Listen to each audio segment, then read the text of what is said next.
అసలు వాస్తవంగా ఏదైతుందో ప్రభుత్వం అంటే ప్రజలు ప్రభుత్వ సంబంధాలు కొనసాగినప్పుడు మాత్రమే మనం ఆశించిన ఫలితాలు పొందుతాం. నువ్వు ప్రగతి భవన్ ఏదైతుందో గడిల పాలన చేసి అసలు పాలన అనేదే లేకుండా మాకు ప్రచారం లేకుండా ఓడిపోయినాం. నువ్వు అమలు చేసింది ఏంటి అనేది నీకు ప్రచారం జరగలేదు.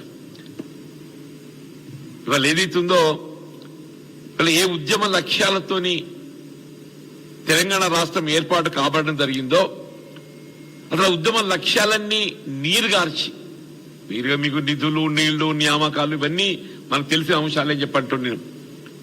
నీ కమిషన్ల కకృతితో ఏదైతుందో ఇవాళ ఈ కాళేశ్వరం ప్రాజెక్టు రీడిజైనింగ్ అనే నెపంతో రాష్ట్రాన్ని అప్పుల ఊబిలోకి నెట్టడం జరిగింది. సిమిలర్లీ యాదాద్రి పవర్ ప్రాజెక్ట్ అంటే వాస్తవంగా ఉద్యమ సమయంలో పిట్టి హెడ్ లో పవర్ జనరేషన్ యూనిట్ ఏర్పాటు చేయాలని చెప్పని పేర్కొన్నారా. రామగుండంలో కొత్తగూడెంలో మీకు బొగ్గు అవైలబిలిటీ ఉంది. మీకు రామగుండంలో కొత్తగూడెంలో బొగ్గు అవైలబిలిటీ ఉంటే యాదాద్రిలో ఏముందని చెప్పాక పవర్ ప్రాజెక్టే నెలకొల్పదలిచి చెప్పు నాకు. నీ కమిషన్లకు అకృతి కాకుండా ఇంకేంటి అని చెప్పి అంటున్నాను. Bhagiratha project is another big scam. It's another big scam. అసలు డ్రింకింగ్ వాటర్ ప్యూరిఫికేషన్ అంటేనే క్లోరినేషన్. ఆ క్లోరినేషన్ ప్రభావం ఎప్పుడైతే జీరో అవుతుందో అది అది ఆ శుద్ధి అనేది కోల్పోతుంది. ఆ సాంకేతికంగా ఏది ఇస్తుందో నీకు ఎవడు అనుమతి ఇచ్చిండు ఏంటి? ఆల్ దీస్ 3 ప్రాజెక్ట్స్ నీ కాళేశ్వరం ప్రాజెక్టు రీడిజైనింగ్ అదే కాళేశ్వరం ప్రాజెక్ట్ చెప్తున్నాను నేను. ఉమ్మడి రాష్ట్రంలో వైఎస్ రాజశేఖర రెడ్డి గారు జలయజ్ఞం కార్యక్రమం అమలు చేసినప్పుడు ఈపీసీ విధానంతో ఏదైతుందో నిర్మాణ ప్రక్రియ చేపట్టబడ జరిగింది. ఈపీసీ అంటే ఇంజనీరింగ్ ప్రొక్యూర్మెంట్ కన్స్ట్రక్షన్. వాళ్ళే దానికి కావాల్సిన అంచనాలు రూపొందించుకోవటం, నిర్మాణ పనులు చేపట్టడం, దాని నిర్వహణ భారం. మీరు ఈపీసీ విధానాన్ని మార్చి ఏదైతుందో నీ కమిషన్ల కోసం ఏ విధంగా నామినేషన్ పద్ధతితో పనులు అప్పగించడం జరుగుతుందనే భావనతో ఆ ఈపీసీ విధానాన్ని తొలగించడంతో ఇవాళ ఈ కాళేశ్వరం ప్రాజెక్టే మళ్ళీ పునర్నిర్మాణ భారం ఏదైతుందో ప్రభుత్వంపై పడేటువంటి అవకాశం ఏర్పడుతుందని చెప్పట్టు. అది ఈపీసీ విధానమైనట్టయితే all this responsibility would have been laid on the contractor. వాడే దాని ఇంజనీరింగ్ దాని యొక్క నిర్మాణ సాంకేతిక విధానం అంతా రూపొందించుకొని అనుమతులు పొంది ఏ విధమైనటువంటి ఎస్కలేషన్ లేకుండా మనకి ఏదైతుందో ప్రభుత్వానికి భారం పడకపోతుండే. కేవలం కమిషన్ల కోసం ఏదైతుందో ఇవల్ల ఈ కాళేశ్వరం ప్రాజెక్టే నిర్మాణంతో రాష్ట్రం అప్రూవల్ నెట్టబడ్డాయని చెప్పంటుండే. ఇవే కాకుండా నువ్వు ఏ సంక్షేమ కార్యక్రమం గురించి చెప్తావో, సంక్షేమ కార్యక్రమాలంటే కేవలం పెన్షన్లు పంపిణీ కాదు. సంక్షేమ కార్యక్రమాలంటే దళితులు, బలహీన వర్గాలు, గిరిజనులు, మైనార్టీలు గడిచిన దశాబ్ద కాలం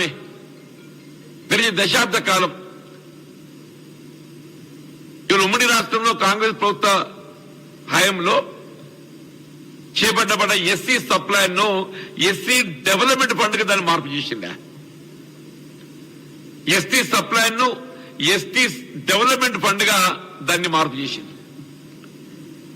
దాన్ని క్యారీ ఫార్వర్డ్ అనేటువంటి ఒక ప్రక్రియ అందులో చేర్చి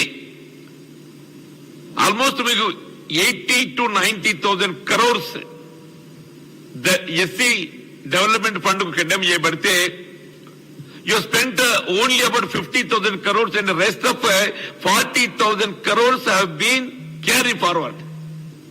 అంటే దళితుల సంక్షేమం కొరకు కేటాయింపు చేయబడ్డటువంటి నిధులు 40,000 కోట్లు నువ్వు వెచ్చించకుండా ఖర్చు చేయకుండా క్యారీ ఫార్వర్డ్ చేసినావు. అంటే ఒక విధంగా దళిత సామాజిక వర్గాన్ని ఏ విధంగా నువ్వు మోసానికి గురి చేసినావు, వాళ్ళు వివక్షకు గురి చేసినావు, ఇంతకంటే ఎక్కువ పెద్ద నిరసన ఏం కావాలే? సిమిలర్లీ ఎస్టీ డెవలప్మెంట్ ఫండ్ కేటాయింపు చేయబడ్డట్టుగా నిధులు కూడా దాదాపు 30,000 కోట్లు నువ్వు వెచ్చించకుండా ఖర్చు చేయకుండా క్యారీ ఫార్వర్డ్ చేసింది. ఇవన్నీ డిస్కస్ చేస్తుంటే అసలు మీకు నిజంగా కూడా చెప్తున్నా, ఏమాత్రమో జ్ఞానం ఉన్నా కానీ ఇప్పుడే జ్ఞానోదయం కావాలని చెప్పంటున్నా. ఇదంతా మైమర్పించడానికి దళిత బంధు అన్నాడా? అసలు దళిత బంధు అంశాన్ని తెరమి తేవడానికి కారణం ఏంటి? ఈ క్యారీ ఫార్వర్డ్ చేయబడ్డట్టుగా నిధులు అంశం చర్చకు వస్తుంది, అది ప్రభుత్వం యొక్క వైఫల్యం కిందకు వస్తుందనే ఒక భావన ఏర్పడకుండా ఉండడానికి వరకు దళిత బంధు అన్నాడు. మరి దళిత బంధువులు సక్రమంగా అమలు చేయాలి కదా. ఆ ప్రభావం వల్ల ప్రచారానికి ఎక్కువ ఆర్భాటాలు చేయడంతో ఇంకో ఈ పరిస్థితి ఎదురైందని చెప్పంటాను. ఆ ప్రచారానికి ఎక్కువ నువ్వు ఆర్భాటాలు చేయడంతో గిరిజనులకు ఏదైతుందో జనాభా దామాషాగా రిజర్వేషన్ సౌకర్యం కల్పించాల్సిన బాధ్యత మీపై ఉండగా రాజ్యాంగం కల్పించిన హక్కు ఇది ఎస్టీలకు రిజర్వేషన్ సౌకర్యం.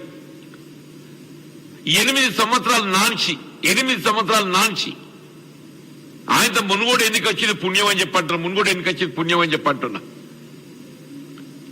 నువ్వు కేంద్రంపై నెపం నెట్టిండా, కేంద్రం మాకు సహకరిస్తలేదు. కేంద్రం మరి నువ్వు అమలు చేసిన మునుగోడు ఎన్నిక సందర్భంగా ఎస్టీ రిజర్వేషన్ ఏదైతుందో దాన్ని 6 నుండి 10% పెంపు చేసినవా? మరి వాళ్ళ కేంద్రంతో ఏ విధమైనటువంటి నీకు అనుమతి లేదు కదా. కేంద్రం నుండి ఏ విధంగా అనుమతి లేదు. ఇది అమలు చేయబడుతుంది రాష్ట్రంలో. ఎవరు ప్రశ్నించేవాడు లేడు. There is no scope at all. మీరు పేర్కొన్న ఇందులో స్వాహాని కేసు ఏదైతుందో స్పష్టంగా పేర్కొన్నది. ఇవాళ ఏదైతుందో ప్రత్యేక పరిస్థితులలో ఈ 50% రిజర్వేషన్ ప్రక్రియ అధిగమించడానికి ఏదైతుందో అవకాశం ఉందని పేర్కొన్నది. 50% రిజర్వేషన్ అనేది బ్లాంకెట్ ఆర్డర్ కాదు. అది నువ్వు ఇంద్ర స్వామి కేసును ఉట్టంకిస్తూ ఏదైతుందో ఎస్టీలను దగా చేసిన 8 సంవత్సరాలు గిరిజనులు, ఆదివాసీలు, గోండు బిడ్డలు చెప్పంటూ నేను లంబాడ ఏమన్నా నువ్వు నీ బుద్ధి చెప్పకుండా ఏం చేస్తారే? నీ కేటీఆర్ గారికి గుర్తు చేస్తున్నా నేను. ఇదే 2017-18లో మీకు అందరు గుర్తుంది, మా మీద మీడియా మిత్రులకు 2 days బలహీన వర్గాలకు బీసీలకు చెందినటువంటి ఒక చట్టసభలకు ఎంపికైనటువంటి ఒక ప్రజాప్రతినిధులతో 2 days వాళ్ళతోని సమావేశం నిర్వహింపజేసిండా. Debate seminar, MPs, Lok Sabha, Rajya Sabha, MLAs, MLCs 2 days మీరు బలహీన వర్గాల సంక్షేమానికి సంబంధించి ఏ విధమైన కార్యక్రమాలు చేపట్టాలో మీరు సూచించండి, దానికి తదనుగుణంగా నేను కార్యక్రమం రూపొందిస్తాను చెప్పిండే. 5 సంవత్సరాలు గడిచింది. అది ఏమైంది? అసలు రిపోర్ట్ ఏమైంది అంటూ నేను. వాళ్ళు ఏం నివేదిక ఇచ్చిండ్రు?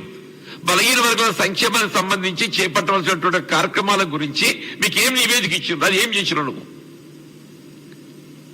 4 ఏళ్ళు నిద్రపై వాళ్ళ స్వయం ఉపాధి పథకం లేదా? 4 years not a single unemployed youth is a provided self-employment scheme. ఒక్క నిరుద్యోగ యువతకి ఏదైతుందో మీ ఎస్సీ గాని, ఎస్టీ గాని, బీసీ గాని, మైనార్టీ గాని ఓన్లీ జస్ట్ బిఫోర్ ఎలక్షన్ ఒక నెల ముందు ఏదైతుందో బీసీలకు 300 నియోజకవర్గం లోపల,